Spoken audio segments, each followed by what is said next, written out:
Salut à tous, donc on est reparti aujourd'hui de nouveau avec la française et je souhaite répondre à une question que j'ai eue en commentaire qui me demandait comment faire si les blancs justement refusent de rentrer dans la française et refusent de rentrer dans la ligne principale. C'est-à-dire que ici les blancs jouent E4, nous avec les noirs on joue E6, et ici au lieu de faire D4, les blancs vont faire autre chose. Et du coup on va pas pouvoir jouer toutes les lignes qu'on a appris. Alors on va étudier en particulier le coup de D3, qui est l'attaque indienne et qui peut vous intéresser des deux côtés de l'échiquier, parce que du côté des blancs, ça peut être très intéressant à jouer pour justement refuser de rentrer dans les lignes principales de la française et perturber un peu votre adversaire. Et on va voir que ça peut être une ouverture assez agressive, où il va y avoir des attaques sur le petit roc noir. Si vous jouez la française, c'est important de savoir comment réagir face à cette ouverture. Mais pour commencer, je vous propose de regarder justement un peu quelques autres coups si les blancs ne jouent pas D3 et jouent par exemple le coup F4, le coup C4, qui peuvent être envisagés parfois par vos adversaires et voir un peu comment est-ce qu'on pourrait réagir. Donc par exemple, si votre adversaire décide de jouer avec F4 plutôt, au lieu de mettre le pion en D4, eh bien vous jouez pareil, vous prenez le centre, vous mettez un pion en D5, et vous allez continuer ensuite en mettant un pion en C5 la plupart du temps. Ici du coup avec D5 on menace le pion E4, donc les blancs vont devoir réagir, ils peuvent pas laisser cette pression comme ça. Donc logiquement la plupart du temps ils vont pousser. Si après ils font autre chose, comme par exemple la prise du pion, et bah y a pas de souci, vous reprenez du pion et ça permet à votre fou de sortir. Maintenant il est plus bloqué par le pion E6, donc tout va bien. Là c'est facile de sortir les pièces, vous mettez un cavalier en F6, vous mettez le pion en C5 pour prendre tout le centre, un cavalier en C6, le fou probablement en D6, à voir selon les options, un petit roc, vous avez la colonne E ouverte pour mettre vos tours, donc très facile de sortir les pièces, il n'y a pas de problème particulier. Donc voilà pour ça. Si je reviens ici et que les blancs font autre chose, par exemple D3, bon bah là il n'y a pas de souci, vous pouvez prendre déjà et déroquer le roi blanc.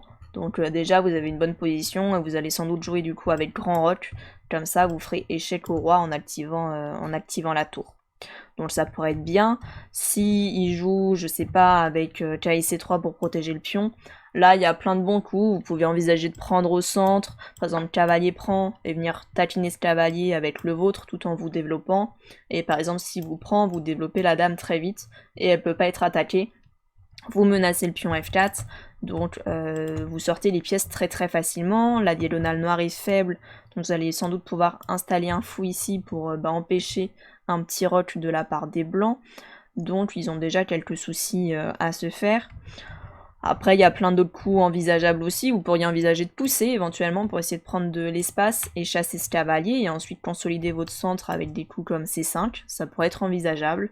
Ou sinon, vous pouvez aussi envisager de laisser ça comme ça et jouer là par exemple directement C5 et rester souple, pas prendre de décision et voir un peu ce que jouent les blancs. Donc plein de choses possibles.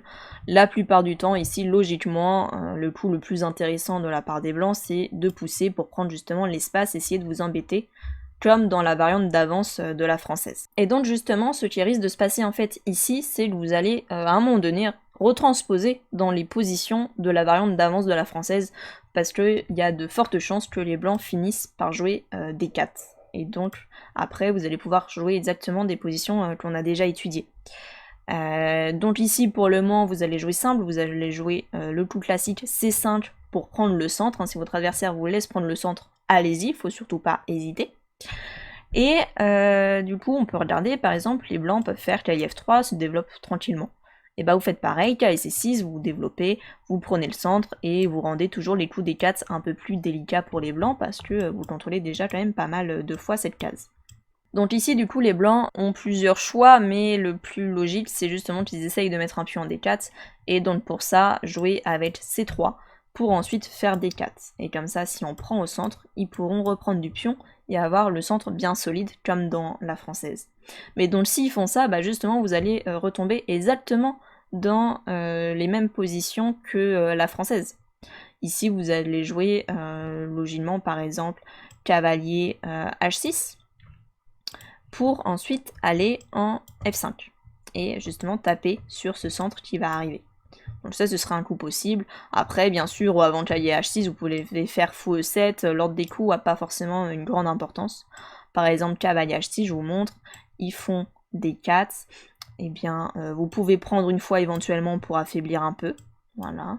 Et voilà, des coups comme dame B6 pour venir attaquer le centre, mettre la pression sur le pion B2. Et le cavalier arrive en F5 pour rajouter une pression sur ce pion. Si après les blancs font des 4 un peu trop vite, sans faire C3, s'ils font des 4 ici tout de suite, bah là vous prenez direct et vous allez affaiblir leur centre vu qu'ils ne peuvent pas reprendre d'un pion, ils vont devoir reprendre du cavalier. Et là déjà ils vont avoir quelques soucis. Là, ce que vous pouvez faire, c'est essayer de profiter de cette diagonale qui est très faible chez les blancs, la grande diagonale noire. Si on la contrôle, en plus, on va empêcher les blancs de faire le petit roc, donc on va bien les embêter. Donc ici, des coups intéressants, ça va être fou C5 ou dame B6. Donc on peut faire dame B6, qui est aussi très fort car ça met la pression sur le pion B2, donc ça rend difficile la sortie de sous le case noire. Et on va menacer de prendre le cavalier. Donc les blancs doivent réagir.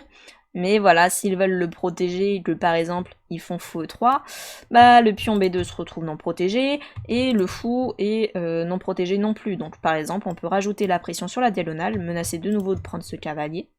Le fou derrière est non protégé, donc le cavalier se retrouve cloué. Et par exemple, voilà, sur C3, bon bah maintenant on peut aller prendre le pion B2, et il y a ce pion C3 qui est faible, il y a la tour qui est menacée, donc il y a énormément de soucis. Voilà, donc, et si je reviens, voilà, c'est les différents problèmes. Si jamais il y a le cavalier B3, bon bah nous, notre dame contrôle toute la diagonale, ils peuvent pas jouer avec fou E3, donc là ça va être difficile pour eux de roquer. Et là on continue à jouer comme d'habitude, par exemple là il y a GE7, on va venir en F5, contrôler ce centre, et approcher les pièces petit à petit. Des fois, des coups qui peuvent être envisagés, après c'est pas forcément si simple à jouer, c'est justement d'essayer de détruire totalement le centre blanc, vu qu'on a déjà enlevé le pion D4, on aimerait bien enlever le pion F4. Donc parfois des coups comme G5 peuvent être envisagés pour détruire vraiment ce centre et dévier le pion F. Et comme ça, si le pion F prend, eh bien on pourra gagner le pion E5 qui ne sera plus protégé, on pourra tout simplement faire cavalier prend. Donc il peut y avoir des idées comme ça. Après le souci c'est que voilà, ça peut rendre la protection du roi un peu difficile, on n'aura pas de petit roc sûr, ni de grand roc, donc ils sont un peu affaiblis des deux côtés. Voilà, ça sera en fonction des positions pour envisager tel ou tel roc ou même laisser le roi au centre. Ça va dépendre, c'est un peu plus compliqué.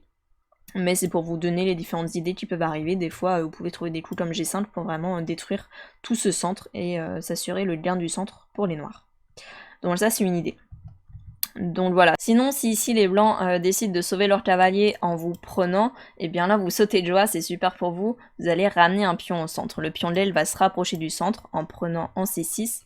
Et plus tard, il pourra sans doute pousser en C5 pour venir aider les pions à avancer, aider le pion D à continuer à avancer et prendre tout ce centre, pourquoi pas devenir des pions passés plus tard. Après, faut pas le pousser trop vite non plus parce que la case C5 peut être très intéressante pour votre fou, justement pour bien contrôler cette diagonale noire, empêcher les blancs de roquer et pourquoi pas même menacer des petits échecs en F2.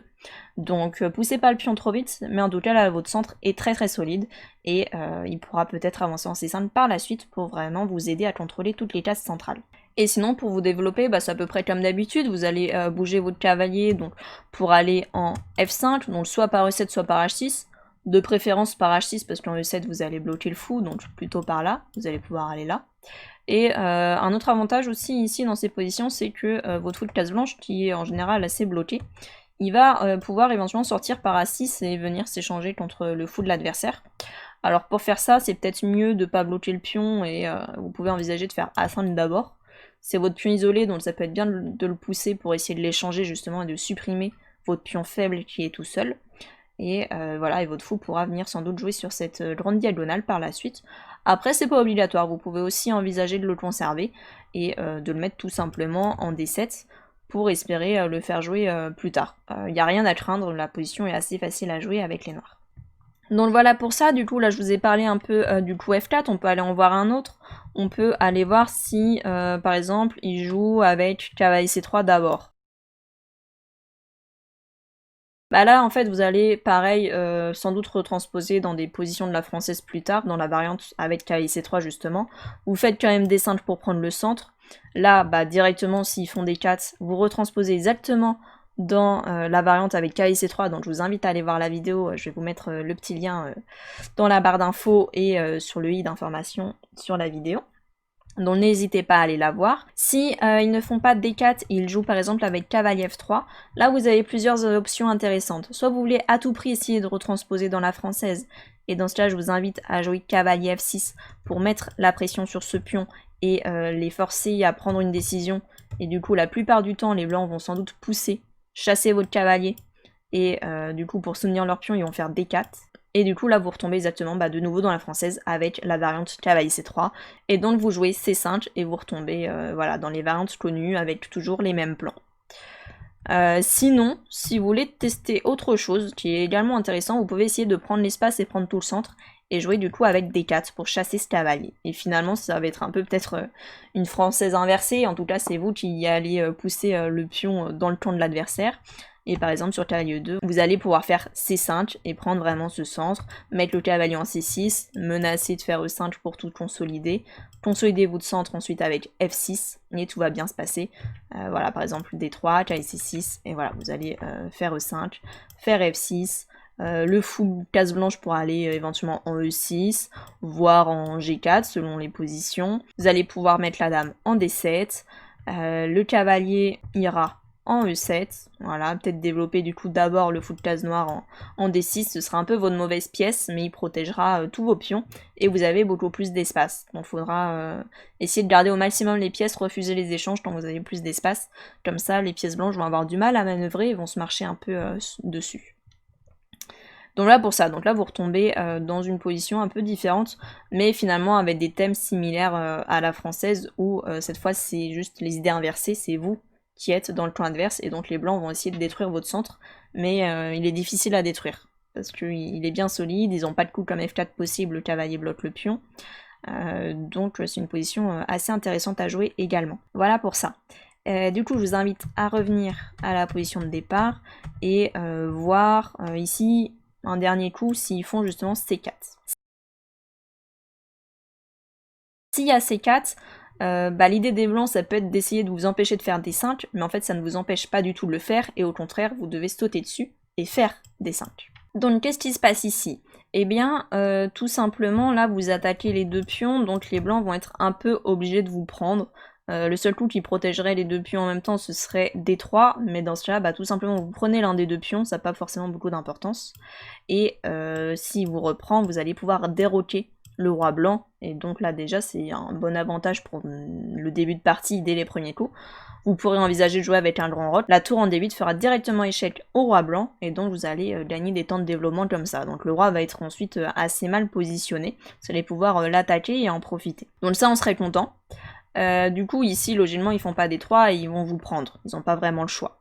Donc ils prennent, et vous reprenez. Tout de suite déjà c'est bien, vous ouvrez la diagonale de votre fou de case blanche, qui d'habitude est votre mauvais fou, ici il va pouvoir jouer tranquillement. On menace de nouveau le pion C4, bon, qui est protégé par le fou, mais on voit du coup que ces deux pions vont s'échanger, et donc les blancs vont se retrouver avec un pion isolé tout seul en D2, sur vous une colonne ouverte, parce que votre pion D va disparaître, donc ça va s'ouvrir. Et donc il vous suffira de mettre les pièces lourdes, la dame, les tours sur cette colonne pour taper le pion isolé. Là par exemple, si les blancs vous prennent, alors ce qui est conseillé c'est pas forcément de reprendre de la dame, parce que si vous reprenez de la dame, les blancs vont gagner un temps sur votre dame en faisant cavalier C3, donc le mieux c'est de faire cavalier F6 pour ensuite récupérer ce pion avec le cavalier. Et ensuite voilà, vous allez doubler les pièces lourdes sur la colonne D pour taper ce pion, bien sûr après avoir roqué, développé les pièces comme d'habitude, etc. Mais là vous n'avez pas forcément de grosses difficultés pour jouer ces positions là. Si jamais il vous prend pas et qu'il ignore et qu'il fait par exemple cavalier F3, vous empressez pas forcément d'aller chercher le pion C4 directement, parce que vous allez quand même aider les blancs à développer leur fou. Là le pion C4 les empêche de trouver une bonne place pour ce fou, donc on préférait que ce soit les blancs qui nous prennent en D5. Donc ici jouez plutôt cavalier F6 et patientez et attendez de voir ce que vont faire les blancs. Et du coup ici vous allez être assez souple avec les noirs, vous aurez l'option un jour de prendre en C4 pour créer le pion isolé en D2. Vous pouvez aussi envisager parfois de pousser en D4 pour vraiment prendre tout l'espace. Si par exemple un cavalier vient s'installer en C3, vous pouvez envisager de pousser en D4 pour le chasser ou l'empêcher de venir s'il n'est pas encore venu. Et voilà, et vous pouvez rester comme ça un certain temps en espérant que les blancs vous prennent et vous aident à développer votre cavalier au centre. Donc pas pressé de réagir ici. Développez vos pièces, roquez, et vous pouvez attendre de voir ce qui se passe pour vous décider. Donc voilà, donc on a pu voir que le coup C4 des blancs sur la française pour essayer d'empêcher des cintres n'est vraiment pas un bon coup, ça va créer une grosse faiblesse en D2 pour les blancs, ce petit pion qui risque d'être isolé très vite. Donc faites des cintres, prenez de nouveau le centre avant que les blancs vous en empêchent, et vous allez détruire tous les pions blancs, et du coup tout se passe bien. Donc maintenant qu'on a vu ça, je vous propose de revenir à la position ici de la française et de vous parler de l'attaque indienne. Alors, du coup, l'attaque indienne, en quoi ça consiste? Déjà, ce qu'il faut savoir, c'est qu'il y a des très forts joueurs qui l'ont joué, comme par exemple Bobby Fischer, Botvinnik, etc. Donc c'est une ouverture qui est vraiment très intéressante et qui a été jouée à haut niveau. C'est une ouverture qui va être assez simple à jouer parce que c'est toujours un peu les mêmes schémas, c'est comme un style de système, on va jouer un peu toujours la même chose. Et elle est aussi jouable quand les noirs jouent la sicilienne, on peut aussi retomber dans les mêmes schémas éventuellement. Donc du coup ça peut être assez intéressant pour les joueurs qui ne veulent pas apprendre des grandes variantes d'ouverture, rentrer dans les lignes principales, mais aussi ça peut être très intéressant pour les joueurs d'Est indienne avec les noirs. Parce que là en fait avec les blancs on va faire comme une Est indienne, mais du coup du côté des blancs, donc ça va être les couleurs inversées et on aura un temps de plus avec les blancs. Du coup je vous propose de voir ça tout de suite et de vous expliquer comment les blancs veulent placer leurs pièces et quelle est leur idée. Ce qu'ils veulent faire c'est mettre le fou en fianchetto, le cavalier F3, le cavalier en D2. Et après, la plupart du temps, ils vont essayer de fermer le centre et d'aller attaquer le petit roc des noirs. Ou alors, parfois, ils peuvent envisager d'ouvrir le centre et de profiter de leur fou qui sera sur la grande diagonale blanche. Donc ça, c'est les idées. On va voir comment ça se passe en pratique et quel ordre de coups il faut respecter avec les blancs, parce qu'il y a des coups, peu importe l'ordre dans lesquels on les fait, mais il y en a d'autres qui sont très importants de faire en premier. Donc ici, avec les noirs, bien sûr, on va continuer comme d'habitude, on va jouer avec D5. Et là, c'est là où c'est important avec les blancs de bien réagir et de faire cavalier D2 en premier. Pourquoi cavalier D2 d'abord et pas par exemple cavalier F3? Eh bien tout simplement c'est pour éviter de se faire déroquer. Parce que là par exemple sur cavalier F3 avec les noirs je prends, ils reprennent, et je vais déroquer tout de suite le roi blanc. Donc c'est clairement pas ce que veulent obtenir les blancs. Donc il faut ici avec les blancs faire d'abord cavalier D2, parce que comme ça, sur la prise du pion E4, eh bien les blancs ne craignent pas de se faire déroquer et donc ils peuvent reprendre du pion tranquillement et le cavalier empêche l'échange des dames. Donc ça c'est vraiment très important à retenir qu'il faut faire cavalier D2 dès le départ. Ok, donc cavalier D2. Donc ici nous avec les noirs on continue comme d'habitude toujours, on prend le centre et on va jouer avec C5. Les blancs vont faire cavalier F3 ou bien ils font G3, peu importe l'ordre de coup, ça n'a pas vraiment d'importance. Donc cavalier F3. On continue cavalier C6, on ramène les pièces vers le centre et on se développe. Et du coup les blancs font G3. Et donc c'est là où je vais vous montrer différentes variantes. Donc le développement principal ici avec les noirs, c'est de jouer avec cavalier F6. Et du coup sur cavalier F6, qu'est-ce qui va se passer? En gros, ce qui se passe, c'est qu'il y a par exemple fou G2 se développe, fou E7, petit roc, et là on va déjà regarder si les noirs font petit roc. On regardera ensuite, éventuellement ils peuvent envisager un grand roc, ça peut être aussi intéressant. Donc sur petit roc, là les blancs vont jouer avec tour E1, dans l'idée de jouer avec E5, fermer le centre, chasser le cavalier qui protège votre roi, et donc après ce qu'ils veulent faire c'est venir attaquer ce roi. Comment est-ce qu'ils veulent l'attaquer? Les idées en fait, tour E1 si ça permet de pousser et E5, et ça permet aussi de libérer la case F1. Pourquoi c'est intéressant? Parce qu'en fait ils veulent placer leur cavalier ici, ils vont pousser le pion H en H4, et le cavalier F1 va ensuite aller en H2, et il va pouvoir ensuite se rapprocher du roi en passant par G4, parce que le cavalier F6 aura disparu quand les blancs vont faire E5, donc il pourra s'installer en G4, et donc il va se rapprocher du roi comme ça. Et ensuite le plan des blancs, il y en a des différents, soit ils laissent leur pion en H4 pour utiliser la case G5 pour installer par exemple un cavalier, et ensuite ils vont rapprocher leur dame et vraiment faire une grosse attaque de pièces sur le roi, soit au lieu de faire une attaque de pièces, ils vont pouvoir faire une attaque avec le pion d'abord, en poussant le pion H en H5, en H6, et pour du coup ensuite détruire les pions qui sont devant le roi, et après ils vont ramener de nouveau leurs pièces, cavalier G5, la dame en H5, etc. pour essayer de vous mater. Donc les attaques avec les blancs sont quand même assez fortes, Et ici, avec les noirs, on est censé voilà, essayer de réagir plus du côté de l'aile dame, etc. Mais c'est pas forcément très agréable. Si vous n'aimez pas vous faire attaquer le roi, comme c'est mon cas, ça peut ne pas être très agréable de jouer ces positions-là. Après, c'est totalement égal et ça peut se jouer. Hein. C'est juste qu'il faut savoir que avec les noirs, vous risquez une grosse attaque sur votre roi. Donc, si vous voulez éviter ça, vous avez deux options. Soit vous envisagez du coup de jouer avec grand roc. Du coup, ici, quand les blancs vont faire petit roc, vous pouvez envisager de jouer avec B6. Et comme ça, sur tour E1, ils viennent menacer du coup de faire E5. Vous continuez avec fou B7. Et là, voilà, s'ils font E5, vous faites cavalier D7. Le cavalier, par exemple, peut venir en F1, comme on a dit, pour se rapprocher du roi. Mais vous jouez avec dame C7 et vous allez préparer ce grand roc. Et le problème des blancs, ici, c'est qu'ils ont le pion E5 sous pression. Vous l'attaquez 3 fois. Et il n'est protégé que 2 fois, par la tour et le cavalier. Donc là, c'est très problématique pour les blancs, et c'est pour ça qu'on va voir qu'ils n'ont pas forcément ici choisi les meilleurs coups. Mais s'ils veulent protéger leur pion, du coup, avec fou F4, eh bien, vous avez des coups envisageables pour chasser justement le fou et réussir à gagner ce pion, comme H6, G5. Vous pouvez même parfois faire G5 directement, sacrifier le pion juste pour dévier les pièces et ensuite gagner le pion.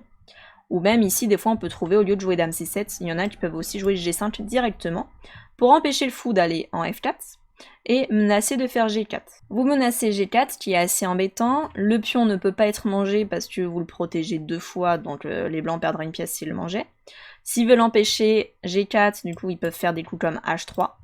Mais là, maintenant, vous pouvez déjà commencer votre attaque sur le petit roc des blancs en faisant H5 pour voilà, menacer de nouveau de faire G4. Et vous savez que vous avez une cachette pour votre roi avec le grand roc.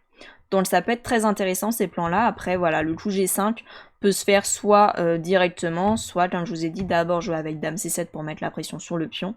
Et une fois que le fou vient en F4, soit faire G5 directement en sacrifiant le pion, mais pour dévier les défenseurs et récupérer votre pion en E5, soit vraiment en consolidant avec H6 pour ensuite faire G5. Et donc par exemple, si vous faites H6 et votre adversaire vous empêchez de faire G5 en faisant H4, eh bien en fait vous faites quand même G5. Ok, vous donnez un pion, mais sauf que vous allez le récupérer, et en plus vous ouvrez votre tour. Donc là, s'ils veulent choper ce pion, par exemple cavalier prend, eh bien vous pouvez choper le pion E5. Donc il n'y a pas de souci, vous perdez pas de pion, et votre tour est devenu très agressif sur la colonne. Vous allez faire le grand roc, et vous obtenez une attaque très rapide sur le petit roc blanc. Donc ça, c'est assez intéressant. Donc avec les blancs, si vous jouez ça et que vous voyez que les noirs préparent un grand roc, le mieux c'est de ne pas fermer le centre et de changer vos plans, parce que l'attaque des noirs sur votre petit roc va arriver assez vite. Donc ce qu'il vaut mieux faire ici, c'est au lieu de pousser en E5 pour les blancs ici vont plutôt changer leur plan et envisager d'ouvrir le centre pour essayer d'activer leur fou de case blanche. Donc un coup assez classique, ça va être de faire C3 pour déjà contrôler cette case et empêcher le cavalier noir de venir s'installer ici, ce qui pourrait être assez pénible. Du coup avec les noirs, on continue avec dame C7 pour préparer le grand roc. Dans ce cas-là, les blancs peuvent faire par exemple dame E2, développent leur dame, menacent de nouveau de E5, donc ils se laissent le choix si jamais les noirs finissent par décider de faire le petit roc ici. Ils pourront envisager de fermer avec le 5. Et donc ici avec les noirs, on va jouer le grand roc, et là on va jouer une partie vraiment d'attaque, mais là cette fois c'est les deux joueurs qui vont attaquer le roi adverse, alors que tout à l'heure quand on faisait petit roc, bah, c'était vraiment les blancs qui attaquaient notre roi, et nous on devait plutôt réagir à l'aile dame, donc c'était plus délicat. Là on va jouer avec les rocs opposés, donc chaque camp va essayer d'attaquer le roi adverse le plus vite possible, donc faut aimer l'agressivité. Les noirs vont pousser les pions sur le roi blanc, et les blancs vont pousser les pions sur le roi noir, et voilà, essayer sans doute d'ouvrir le centre, d'ouvrir la diagonale de leur fou blanc en prenant en D5, et ça va vraiment être la course contre la montre, donc il va falloir être très très rapide. Mais au moins voilà, chacun attaque le roi adverse, donc ça peut être assez intéressant à jouer, en tout cas pour les joueurs d'attaque. Voilà donc pour une autre option de développement. Maintenant, je vais vous proposer une troisième option qui est sans doute un peu moins connue, mais que du coup je trouve très intéressante, justement pour essayer d'anéantir un peu l'attaque des blancs, mais sans jouer justement les rocs opposés, où là faut aimer l'attaque et faut être du coup un joueur assez agressif. Je vais proposer un système un peu plus calme où on va pouvoir jouer justement avec petit roch, mais en empêchant les blancs de nous faire l'attaque qu'on a vue tout précédemment. Donc ici, je reviens sur les premiers coups pour comme ça vous les intégrez bien en tête. On avait vu cavalier D2, on prend le centre avec C5, cavalier GF3 ou bien G3, peu importe l'ordre des coups. On développe le cavalier, ils font G3. Et c'est là où je vous ai dit tout à l'heure qu'il y avait différentes options. Nous, ce qu'on a vu, c'était cavalier F6, et soit les bleus noirs font petit roch, soit ils font grand roch. Mais dans tous les cas, c'est des grosses parties d'attaque. Moi, ici, je vais vous proposer de jouer avec fou D6, dans l'idée de mettre le cavalier en E7. Pourquoi ça? Eh bien déjà, vous voyez que si vous mettez le cavalier en E7, vous allez moins craindre le coup E5, puisqu'il n'attaquera pas votre cavalier. Et ici, le fou en D6 va permettre d'essayer d'empêcher le coup E5 en contrôlant cette case. Et l'idée surtout derrière tout ça, ça va vraiment être d'empêcher justement E5, et donc de pouvoir jouer avec F6. D'où l'intérêt du coup de mettre le cavalier en E7 et pas en F6 où on ne pourrait pas pousser le pion. Et donc si on arrive à empêcher les blancs de faire E5, ils ne pourront pas créer toute l'attaque sur nos 3 parce que c'est très important pour eux d'avoir le pion E5 pour vraiment empêcher les pièces noires de venir en défense. Donc si on empêche ça, on va moins craindre de grosses attaques. Donc ici, par exemple, voilà, les blancs vont mettre le fou en G2, préparer le petit roch. On joue cavalier E7, il roch, on roch. De nouveau le coup tour E1 pour essayer de toujours aller en E5. On vient contrôler cette case avec de nouveau dame C7. Et si là les blancs du coup jouent avec dame E2 pour essayer à nouveau de faire à tout prix E5, et bien là on joue le coup F6, interdisant totalement le coup E5, et donc ici l'attaque blanche est beaucoup moins efficace sur votre roi. Et c'est là où ils vont sans doute probablement devoir changer de plan et plutôt envisager d'ouvrir le centre et de jouer avec leur fou de case blanche. Mais du coup ils n'ont pas extrêmement beaucoup d'attaques et vous avez la case D4 très intéressante pour installer votre cavalier. Du coup les blancs joueront probablement logiquement avec C3 pour vous empêcher d'y aller. Et dans ce cas-là, ici, ce qu'il va falloir faire, c'est justement lancer de nouveau une attaque à l'aile dame, mais comme là, vous avez déjà beaucoup moins de choses à craindre sur votre roi, ça va être plus agréable à jouer. Donc vous allez essayer de jouer avec B5. Et après, il y a plein de coups possibles. Soit vous pouvez envisager des D4 pour faire le centre si besoin, soit vous pouvez jouer avec des C4 parfois, soit avec des B4 pour attaquer le pion C3. Voilà, votre pion A va pouvoir aller en A5, éventuellement parfois il peut aller juste en A4. Ça va vraiment dépendre de comment réagissent votre adversaire, et c'est là qu'il faut travailler... Là, c'est un autre sujet, travailler comment pousser les pions, dans quel ordre, etc. Pour créer des faiblesses, c'est autre chose. Mais en tout cas, c'est les plans, voilà, poussez vos pions à l'aile dame et essayez de créer des cases faibles, des pions faibles, etc. Donc du coup, voilà pour l'attaque indienne. Vous avez pu voir qu'avec les blancs, ça peut être une ouverture très intéressante à jouer, justement pour éviter de rentrer dans les grandes lignes, et avec justement des menaces d'attaque sur le roi noir qui peuvent être assez dangereuses. Donc n'hésitez pas à la tester du côté des blancs. Et sinon, du coup, si vous êtes un joueur de française avec les noirs, faut quand même vous intéresser un petit peu à cette menace-là et décider quelle variante vous voulez jouer. Soit vous jouez la ligne principale qu'on a vue avec cavalier F6, mais du coup, il faut savoir que vous allez vous faire attaquer sur votre roi, et donc il faut être capable de contre-attaquer à l'aile dame correctement. Soit vous êtes un joueur d'attaque et vous voulez aussi attaquer le roi de l'adversaire, et dans ce cas vous pouvez envisager la variante avec le grand roch, et comme ça vous jouez des rocs opposés et il y a vraiment de l'attaque des deux côtés. Soit vous préférez un style un peu plus positionnel, un peu plus calme, et vous voulez bloquer l'attaque des blancs, et dans ce cas je vous recommande cette dernière variante qu'on a vue, avec fou D6 et le fameux coup F6 pour empêcher le pion d'avancer en E5, et du coup on va lancer un contre-jeu à l'aile dame, essayer de créer des cases faibles, peut-être ouvrir les colonnes pour les tours, créer des pions faibles, etc. Donc ça va dépendre de votre style de jeu et de ce que vous préférez. Il n'y en a pas une qui est réellement meilleure que l'autre. Sinon, concernant les autres variantes, bien sûr, j'ai pas pu analyser tous les coups des blancs possibles en début de partie, mais voilà, vous voyez qu'à chaque fois, on va mettre le pion en D5, le pion en C5, prendre le centre, et voilà, si vous connaissez pas ce que fait votre adversaire, il faut s'adapter, il faut jouer logiquement en respectant les principes de développement, roquet, etc. Donc voilà, j'espère que ces petites vidéos sur la française vous ont plu. On va travailler d'autres ouvertures prochainement qui arriveront, probablement la carotane, parce qu'en plus c'est une ouverture qui est assez liée avec la française, donc il y a des idées qu'on peut retrouver, donc elles sont assez intéressantes à travailler simultanément. Et du coup, avant de vous laisser, je voudrais vous inviter à rejoindre ma chaîne Twitch que j'ai créée très récemment, où justement je vais faire des lives régulièrement, donc si vous voulez venir travailler en live pour participer en commentaire, n'hésitez pas à venir me suivre là-bas.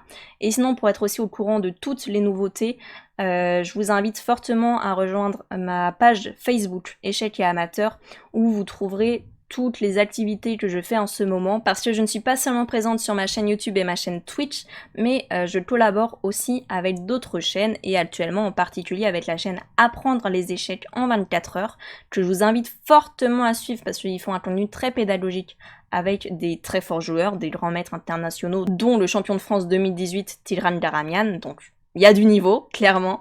Donc je vous invite très fortement à aller les suivre aussi, et actuellement je suis par exemple présente sur leur chaîne tous les lundis de 20h à 21h30 pour faire des lives et vous expliquer quelques concepts du jeu positionnel.